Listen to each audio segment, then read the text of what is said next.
रत्नागिरी शहरापासून थोड्या अंतरावरती एक जुना घाट रस्ता होता आणि रस्त्याचं नाव सरकारी नकाशामध्ये काहीही असलं तरीही आसपासची गावं त्याला फक्त एकाच नावाने ओळखायची, मृत्यूचं वळण. कारण इथं फक्त अपघात घडत नव्हते, तर कुठली तरी अदृश्य शक्ती होती जी इथं मुद्दाम त्यांना खेचत होती. आणि ट्रक ड्रायव्हर वगैरे सांगायचे की रात्री 12 नंतर इथं एखादी स्त्री रस्त्याच्या कडेला उभी दिसते, ती हात दाखवते आणि तिच्या चेहऱ्यावरती रक्त असतं, तिची मान मोडलेली असते आणि तिच्या हातात सतत वाजणारा मोबाईल असतो. पण सगळ्यात भयंकर गोष्ट कोणती माहितीये का? ती फक्त त्यांनाच दिसते ज्यांनी आयुष्यात कोणाला तरी निर्दयपणे फसवलेलं असतं. आता काही काळापूर्वी सुमन देशमुख नावाची एक महिला, ती रत्नागिरीमध्ये राहत होती. पतीच्या मृत्यूनंतर ती 2 मुलांना एकटं सांभाळत होती आणि मोठा मुलगा होता अक्षय, तो 22 वर्षाचा होता आणि तो डिलिव्हरी बॉयचं काम करत होता आणि रात्रीचंही तो काम करायचा. आणि धाकटा मुलगा होता आदित्य, हा शाळेमध्ये शिकणारा होता. आता त्या रात्री मुसळधार पाऊस होता, वीज चमकत होती आणि संपूर्ण वातावरणात एक विचित्र बेचैनी होते. सुमन घरी आदित्यबरोबर ती होती, पण अक्षय अजून कामावरून आलेला नव्हता. रात्रीच्या साधारण 11-11:30चा सुमार झाला होता आणि त्यावेळेस अचानकपणे फोन वाजला. अनोळखी नंबर होता आणि हॅलो, समोरून एक घाईघाईमध्ये आवाज येत होता. मॅडम, मॅडम तुमचा मुलगा अक्षय घाटामध्ये ॲक्सिडेंट झालाय आणि त्याची प्रकृती प्रचंड गंभीर आहे आणि त्याला साई हॉस्पिटलमध्ये नेलेलं आहे. लवकरात लवकर या. कॉल कट झाला, फोन कट झाला. आता सुमनच्या पायाखालची जमीन सरकली, तिचे हातपाय थरथर कापायला लागलेत आणि तिनं लगेच अक्षयला फोन केला, पण अक्षयचा फोन लागत नव्हता. तिनं पुन्हा फोन केला, पुन्हाही लागला नाही आणि तिच्या डोक्यामध्ये हजारो विचार सुरू झाले. बाहेर पाऊस पडतोय, घाट रस्ता आहे, रात्रीची डिलिव्हरी आणि ती वेड्यासारखी रडायला लागली आणि तिचा मुलगा जो आहे लहान, तो आदित्य घाबरलाय. आई काय झालं? तर तिनं सांगितलं, "काही नाही झालं बाळा, तू आता एकटा तिथं थांब, मी जाऊन येते." आणि क्षणाचाही विचार न करता ती घराच्या बाहेर गेली. या शहराच्या दुसऱ्या टोकाला 5 मित्र दारूच्या नशेमध्ये धुंद झालेले होते. एक होता रोहन, दुसरा होता संकेत, तिसरा होता निलेश, चौथा होता विक्रम आणि 5वा अमेय. त्यांनी सोशल मीडियासाठी डार्क फ्रँक ह्यासाठी एक व्हिडिओ बनवायची त्यांना सवय होती आणि लोकांना घाबरवणं, खोटे अपघात सांगणं, त्यांना रडवणं आणि नंतर त्यावरती हसणं, अशा पद्धतीने यांचा धंदा होता. रोहन हसत हसत म्हणाला की अरे, ती तर खरंच रडायला लागली, कारण यांनीच तिला फोन केला होता. आणि सगळे मोठमोठ्याने हसायला लागले. आता त्यांना कल्पनाही नव्हती की त्यांनी एका आईला मृत्यूकडे ढकललेलं होतं. सुमनची गाडी, तिनं आता गाडी, घरात जी गाडी होती फोर व्हीलर ती घेतली आणि घाटाच्या दिशेनं निघालेली होती, दवाखान्याच्या दिशेनं, पण तो घाटातनं जाणारा होता. आणि ती नेमकी त्या घाटामध्ये पोहोचली. काळीभोर रात्र होती, प्रचंड पाऊस होता, रस्ता सुद्धा दिसत नव्हता आणि तेवढ्यात तिचा फोन वाजला. स्क्रीनवरती नाव होतं अक्षय कॉलिंग. अक्षयचा फोन होता. आता फोन आहे, गाडी चालवते आहे, पण गाडीवरचं तिचं कंट्रोल सुटलं आणि प्रचंड विजा चमकतायत, धो-धो पाऊस पडतोय. फोन उचलता उचलता गाडीवरचं कंट्रोल सुटलंय, गाडी घसरलेली आहे आणि ती थेट खोल दरीमध्ये कोसळली. धडाम आवाज झालाय आणि खाली पडलेली गाडी, त्याच्यामध्ये अडकलेली सुमन आणि तिच्या छातीमध्ये लोखंड घुसलंय. तिचा श्वास तुटायला लागलाय. फोन अजूनही वाजत होता. तिनं थरथरत्या हातांनी तो कॉल उचलण्याचा प्रयत्न केला. समोरून आवाज आलाय, आई, मी घरी आलोय, तू कुठे आहेस? सुमनच्या डोळ्यातनं अश्रू वाहू लागलेत. तिला समजलं अगोदरचा आलेला कॉल खोटा होता, पण शब्द फुटत नव्हते आणि त्याच अवस्थेमध्ये तिचा मृत्यू झाला होता. दुसऱ्या दिवशी तिची बॉडी सापडली होती आणि तिला त्या 5 जणांनी तिचा फ्रँक केला होता, खोटी माहिती दिली होती, हे पोलीस तपासामध्ये सिद्ध झालं होतं.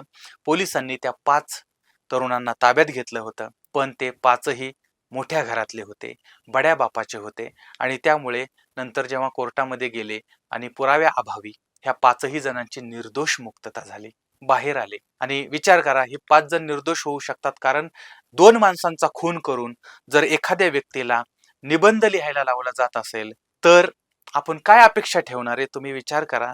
आणि या ठिकाणी ते 5ही निर्दोष सुटलेत, बाहेर आलेत. जित्याची खोड मेल्याशिवाय जात नाही. आपल्यामुळे निष्पाप माणसं गेली, आपल्यामुळे 2 मुलं अनाथ झाली, याची थोडी सुद्धा खंत या नराधमांना नव्हती. आणि ते 5 मित्र आता अजूनच प्रसिद्ध झाले कारण मीडियामध्ये आले होते. आणि मग हॉरर फ्रँक नावाचं चॅनल बनवलंय, लाखो फॉलोअर्स त्याला झालेत. आणि एक दिवशी त्यांनी ठरवलं की चला, आपण त्या मृत्यूच्या वळणावरती, ज्या ठिकाणी ती बाई मेली, त्याच ठिकाणी जाऊ आणि आपण शूट करू. आणि जर तिचं भूत वगैरे असेल तर आपण भूताबरोबर गप्पा मारू आणि त्या भूताला सुद्धा व्हायरल करू. रात्रीच्या 12 वाजता ते त्या घाटामध्ये पोहोचले. वादळ सुरू होतं. मोबाईल नेटवर्क गायब झालेलं होतं. आसपास पूर्ण अंधार होता.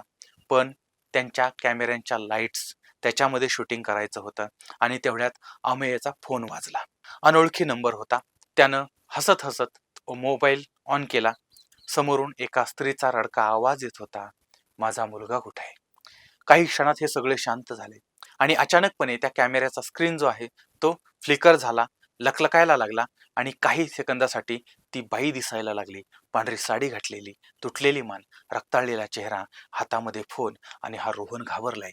कोण करतंय हे? तेवढ्यात कुठून तरी मुलाचा आवाज आला, आई, मी घरी आलोय.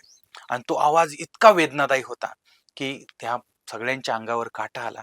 आणि मग त्या गाड्यांचे दरवाजे, त्या गाडीमध्ये हे पाचही बसले होते, ते लॉक झाले. लाईट्स बंद पडल्या आणि अंधारातून एक स्त्री त्यांच्या समोर आली.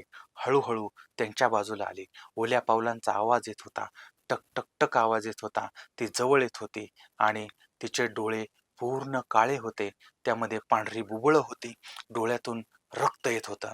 पण तिच्या चेहऱ्यावरती राग नव्हता, असहाय्य दुःख होतं. आणि ती थरथरत्या आवाजात म्हणाली, एका आईचा तुम्ही जीव घेतला ना, पण निर्दोष सुटला. पण आईच्या न्यायालयात तुम्हाला माफी नाही. आणि क्षणात सगळ्यांच्या फोनवरती कॉल यायला लागले. स्क्रीनवरती दिसत होतं, आई calling, mother calling, mom calling. पण त्यांच्या आया जिवंत होत्या. आणि यांनी घाबरून फोन उचलले आणि प्रत्येक फोनमधून फक्त किंचाळ्या ऐकायला येत होत्या. अपघाताच्या, मरणाच्या, एका आईच्या. आणि आता या सगळ्यांच्या डोक्यावर परिणाम व्हायला लागलाय. भेदरल्यासारखे करायला लागलेत. रोहन वेड्यासारखा किंचाळत घाटामध्ये पळाला.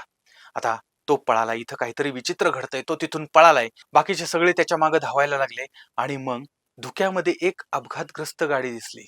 तीच गाडी ज्यामध्ये सुमन होती, ज्या गाडीचा अपघात झाला होता. त्यांनी त्या गाडीमध्ये बघितलं. गाडीमध्ये सुमन बसलेली आहे. तिच्या मांडीवरती एक मृतदेह पडलेला होता आणि फोन सुद्धा वाजत होता. आणि तो मृतदेह सुद्धा सुमनचा होता. आणि ती गाडी चालवणारी त्यांच्याकडे हळूहळू वर मान करून बघायला लागले. अचानक तिचं तोंड पूर्णपणे मोठं झालं आणि त्या घाटामध्ये आवाज घुमला, आता तुमची पाळी. हे पाचही जण जीवाच्या आकांताने धावत होते, पळत होते. आणि त्याच वेळेस भरधाव वेगानं समोरून ट्रक येत होता. त्यानं त्या पाचही जणांना चिरडलं आणि ट्रक जोरात निघून गेला.